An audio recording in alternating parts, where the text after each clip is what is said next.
Egg లో పావు బాజీ చేసి ఇచ్చానండి. మా అబ్బాయికి చాలా చాలా బాగుంది అన్నాడు.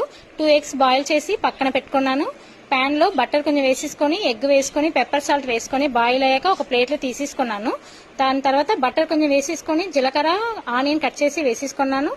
అల్లం వెల్లుల్లి ఉంది కదా దంచి వేసేసుకున్నాను. దాని తర్వాత టమాటీ కట్ చేసుకుని వేసుకొని ఫ్రై చేసుకున్నాను. ఎగ్ లో లోపల ఉంది కదా చందమామ, అది మాత్రం వేసేసుకొని దాని తర్వాత కారం, ధనియాల పౌడర్, పసుపు, పెప్పర్ వేసేసుకున్నాను. గరం మసాలా కొంచెం వేసేసుకొని ఫ్రెష్ క్రీమ్ కొంచెం వేసేసుకొని ఇలా స్మాష్ చేసుకున్నానండి. దాని తర్వాత చిన్న వాటర్ కొంచెం వేసేసుకొని ఇలా కలిపేసి 5 మినిట్స్ బాయిల్ అయ్యాక సాల్ట్ కొంచెం వేసేసి బాగా కలిపేసి దాని తర్వాత వైట్ ఉంది కదా అది ఇలా తురిమి వేసుకున్నాను. కట్ చేసుకొని కూడా వేసుకోవచ్చండి, చాలా బాగుంటాయి. బటర్ కొంచెం వేసేసుకొని 5 మినిట్స్ బాయిల్ అయ్యాక హాఫ్ బాయిల్ వేసాం కదా దాంట్లోనే ఇది వేసేసుకున్నాను. దాని తర్వాత బ్రెడ్ ఉంది కదా అది ఇలా 2 పక్కన తిప్పేసి ఫ్రై చేసి వేసుకొని